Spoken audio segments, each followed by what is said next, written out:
Hi, my name is Amadeo and I work as a researcher for FairFin. FairFin is a Belgian nonprofit that strives for a financial system that's good for the planet and its people. Money that's invested today will determine the world of tomorrow. But what happens if that money is invested in things that harm our future? Each year, billions flow to polluting industries such as fossil fuels and plastics. FairFin digs deep into these numbers of our banks, and we speak out when investments are harmful. In this FairFin Plastic podcast, I want to talk to you about the research we did with FairFin on the financing of plastic production.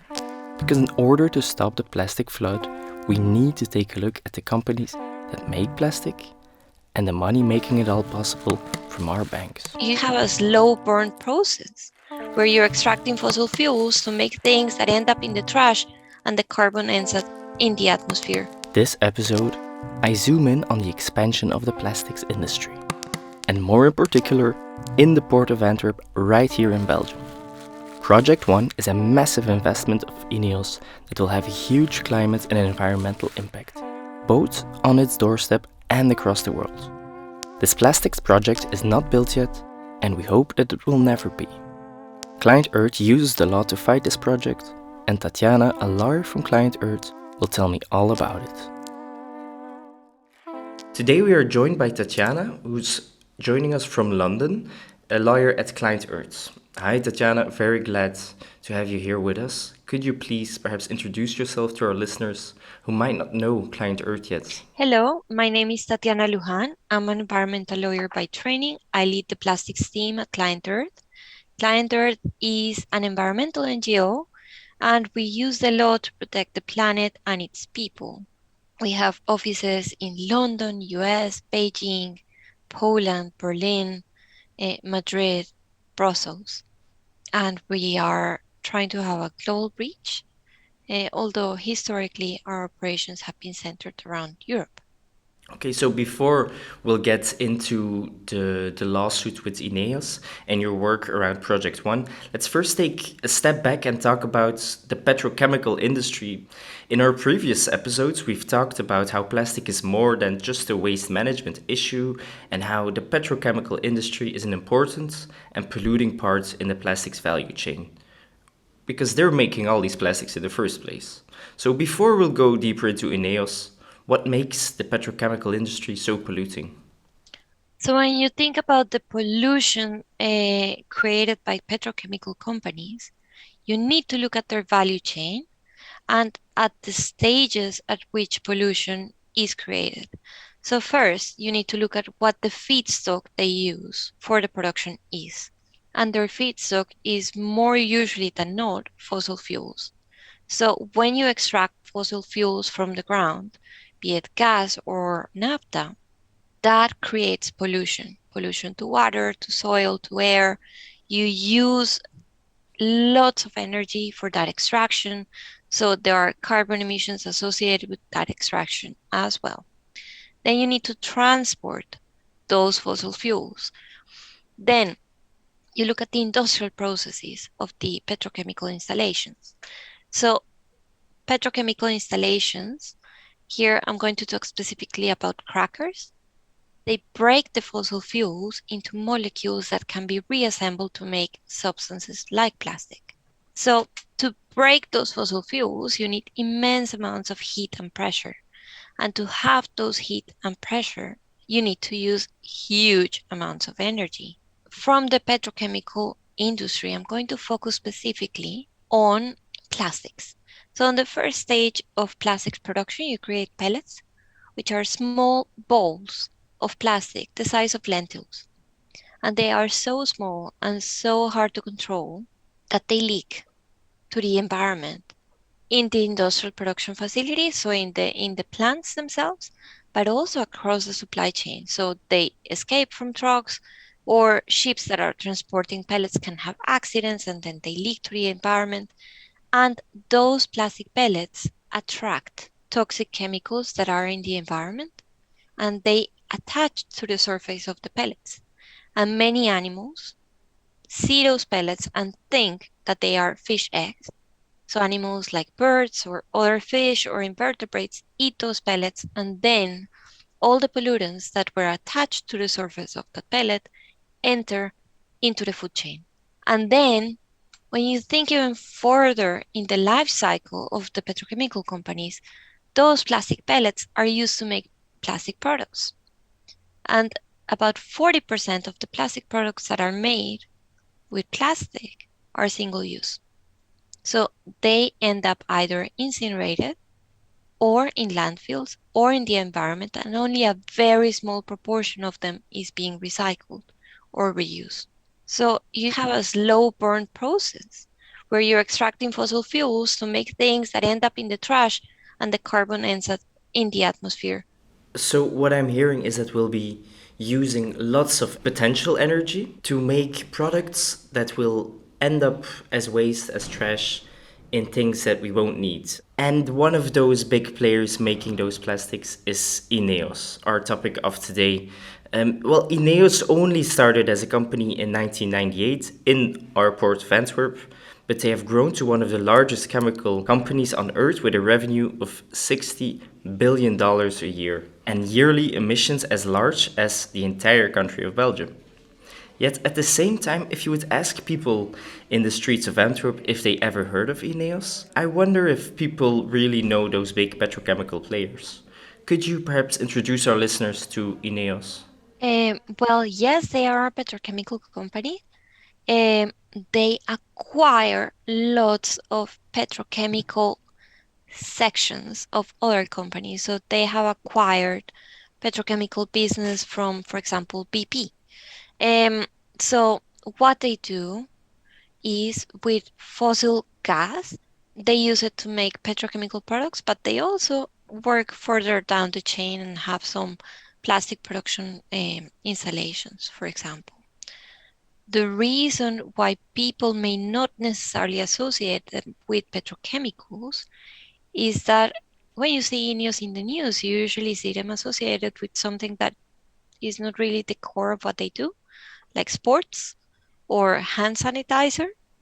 Um, and this is a strategy that is used by many chemical and fossil fuel companies. In the public image, as you said, people associate Ineos with their cycling team or with their football squads. And it seems that in the public image, big petrochemical companies have a green, future driven, sort of scientific image. And recent surveys have also shown that people have a generally positive image towards the petrochemical industry. How come that we have such a false perception of this industry? Well, I wonder whether in that survey people were asked what the petrochemical industry is. Because from my own very anecdotal experience, people don't really know the role that petrochemical companies play in our life.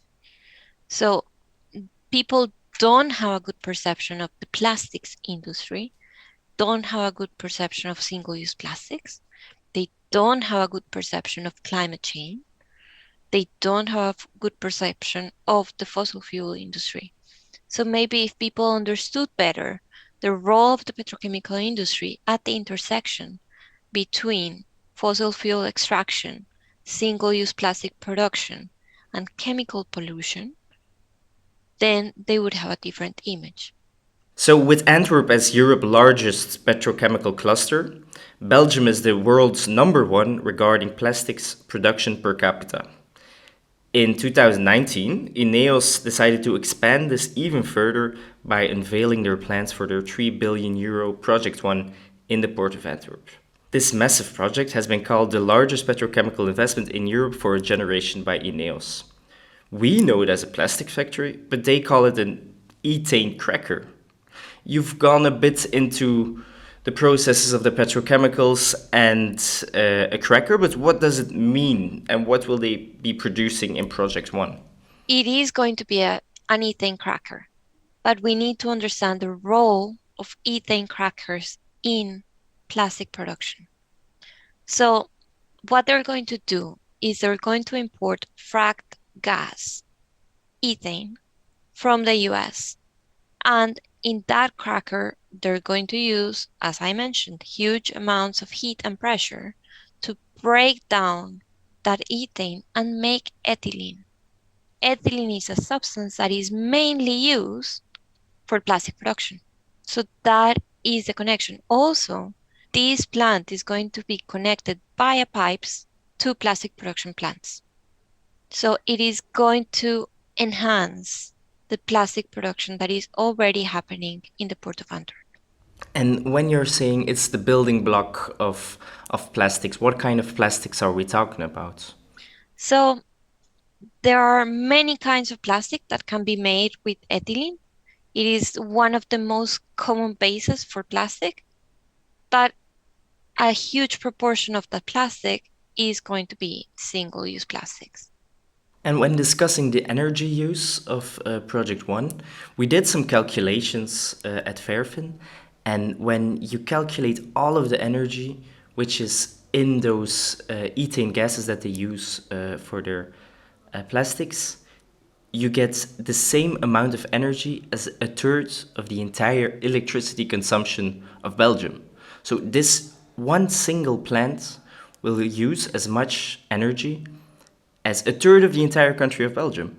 This seems to be, today, outrageous. That's the word we were looking for, perhaps. Yeah.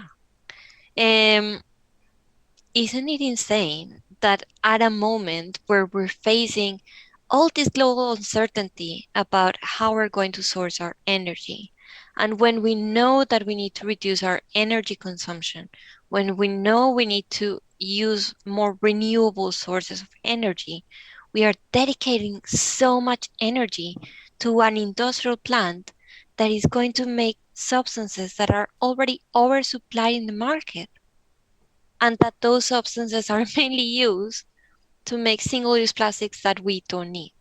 It is outrageous. So, when you're saying it's oversupplied on the market, what does that mean? Do we have enough of these ethane crackers in Europe?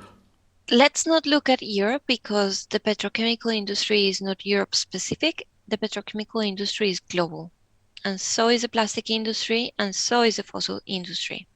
So what's going on is after the Paris Agreement and with the technological improvements we have seen, like more electric cars, solar energy being so cheap, um, the fossil fuel industry saw the painting on the wall. They knew that in the near future they wouldn't be able to sell their products for energy the same way they have been used in the last decades. So what happened was they started seeing the petrochemical and plastics industries as their plan B, their escape route. And they started building crackers all over the place. So many crackers that right now there is more cracker capacity than is needed to meet demand for plastics in the world. So IEFA, which is an organization in the US, they calculated whether INEOS Project One was going to be profitable in the future. And they see that with the trends in recycling, in the transition towards the circular economy, in reuse, um, and the policies to tackle unnecessary single-use plastic in Europe, there is no need to build a new cracker in Europe, and there is little economic viability for this project because there is enough cracker capacity already to meet the demand. But the INEOS themselves, they call Project One a game changer, a state-of-the-art technology. They call it the greenest cracker ever built. What do you think about that statement? Hmm. We need to put things in context. So, first, do we need it? Secondly, is it going to replace another cracker, or is it just going to add to existing capacity? So we already have crackers that are being operated in Europe. And the problem is that you don't build a project of this size for it to last 5 years. These projects have a life expectancy. And when you look at the life expectancy of this project, it can be 20, 30, 40 years.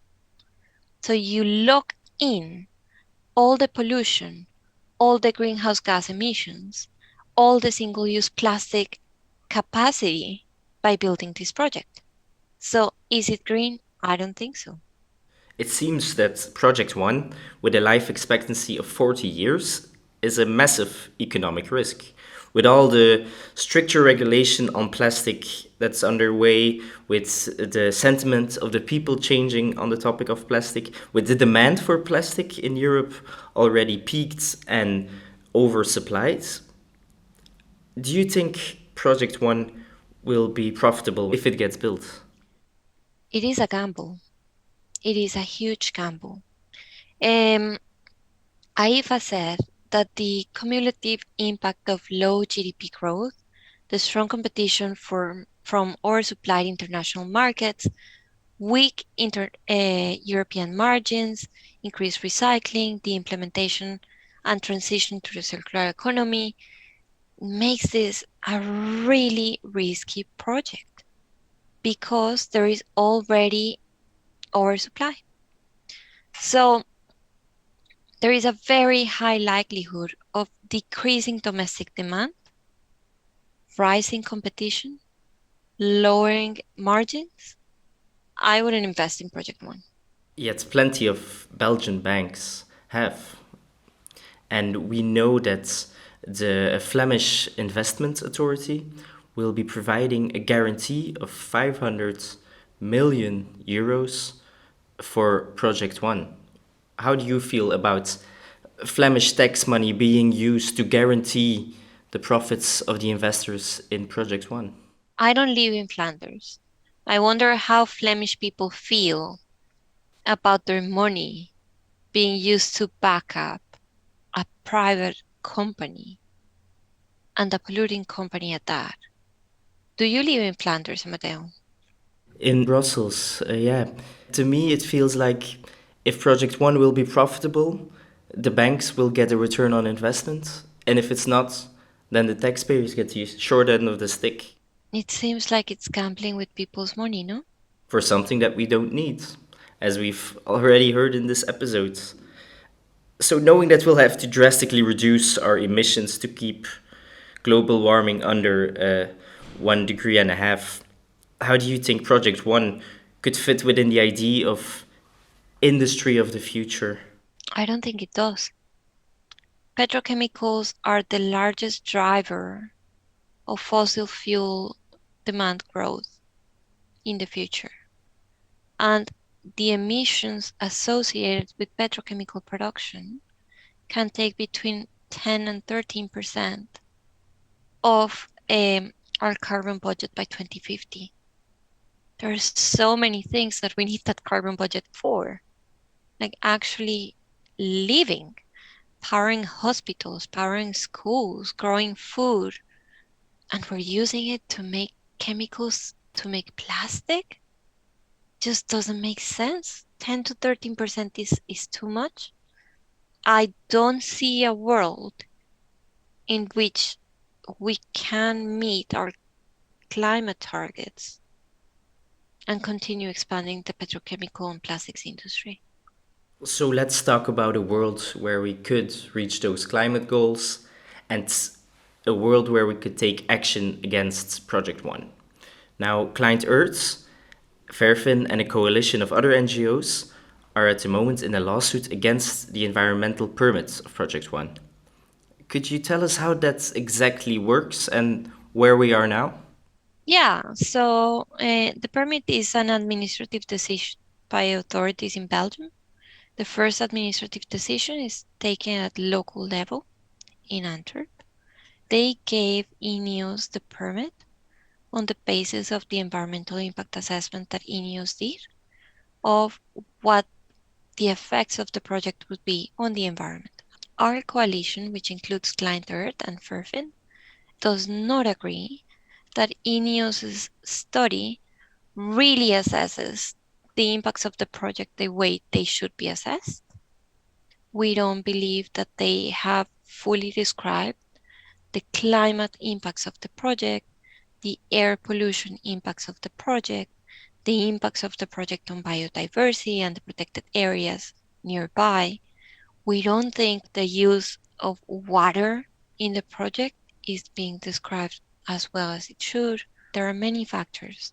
that are not fully assessed in that environmental impact assessment. So the permit decision was made. Our coalition appealed that permit decision. And very importantly, two provinces in the Netherlands also appealed because there are transboundary pollution effects from this project that could affect protected areas in the Netherlands.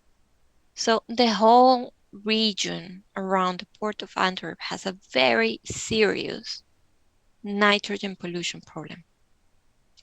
So this Project One installation would be responsible for more nitrogen emissions.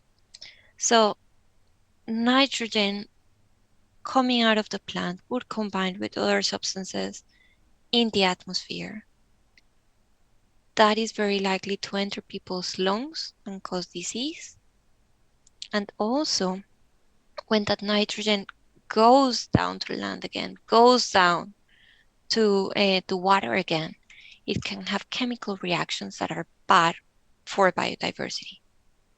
And because there is such a large industrial cluster at the moment, there are emissions coming from many places and combining and having a cumulative impact. The law at European and national level says that you have to assess the impact of a project in combination with what's already there. And this Project One could have the effect of, I don't know if you have this saying in Flanders, but the straw that breaks the camel's back. So because this is a region that is already overloaded with this nitrogen pollution, adding more pollution from INEOS can break whatever's left of the balance in the area. So we're making the arguments about the failures of the environmental assessment. So are the provinces in the Netherlands. And we are right now waiting for a decision by the Environmental Ministry of Flanders. If that decision confirms the permit, then we would take that decision to court to make a judge review whether the decision really complies with the law that the Ministry of Flanders should have met to make it. So, when talking about nitrogen emissions, these last few years, nitrogen in Flanders has been highly discussed. It's one of the most nitrogen polluted areas in all of Europe, so that makes sense as well. And it's been a very strong fighting point for our current environment minister, Zuhal Demir. Do you feel that the coalition has a proper fighting chance to appeal against the environmental permit? I believe we have the principles of EU and national law on our side. I don't feel that the authorities making the decision on this permit have fully complied with their legal obligations. So INEOS should definitely assess the impacts of their project better. I believe in our fighting chance, but I cannot assure any kind of result. So we've heard what Client Earth does against Project One. Is there anything our listeners, as an individual in Flanders or anywhere else, could do to fight Project One? I think there are two very important things you can do as a citizen. So one is contact your government representatives. Even if you don't disagree in principle with this new project being built, you have a right to fully know what the impacts of it are going to be, both on the environment, your health, and on your economy and your savings and your taxes. So write to your political representative and put pressure on them to be fully transparent. The second thing that I would advise you to do is contact your bank, because banks are investing in petrochemical capacity expansion without fully bearing in mind the role of petrochemical companies in climate change in locking in fossil extraction and in locking in plastic production. So maybe you want to make your bank know that you don't want your money to be used in activities that make climate change worse and in activities that make plastic pollution worse. With those fighting words, we can end the podcast on a perhaps motivating note. I want to thank you so much for joining us and talk about Project One and the petrochemical industry. Thank you. It was a pleasure. Thank you so much for having me as a guest. Plastic and plastic production are bad for the environment, the climate, and our health. That's why FairFin demands banks to stop investing in companies that are planning new plastic projects. Through our website www.fairfin.be, Belgian citizens can send complaints to their banks. Help us put pressure on them and send a complaint to your bank. Want to know more? The next episode is the last one and is a little bit special, because this time I will be interviewed. Remember that I told you that I work for FairFin? Well, we research the financial system to strive for what's good for the planet and its people. Next time, I'll explain why it's so important to look into the investments of our banks. There's no place for these fossil fuel giants in the circular economy that we will need as a planet, but also the one that the European Green Deal envisions, the one that the Flemish government wrote down, and it doesn't even fit within the own sustainable targets of the banks nor the petrochemical companies themselves.